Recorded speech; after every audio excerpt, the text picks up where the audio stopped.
In this lesson, we are going to learn how to change font size of a text in MS Word, and this is coming up.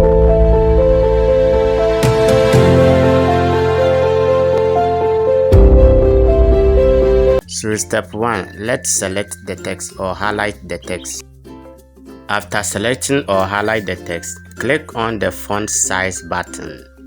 Over there we have big A and small a. So when you click on the big A, meaning you are increasing the size of the text. Whenever you click on the small a, meaning you are decreasing the size of the text. So you can use both tools to decrease or increase your text. You can also use the drop down arrow of the font size to also increase or decrease the text. Thank you for watching this video. Subscribe for more educational videos. Goodbye.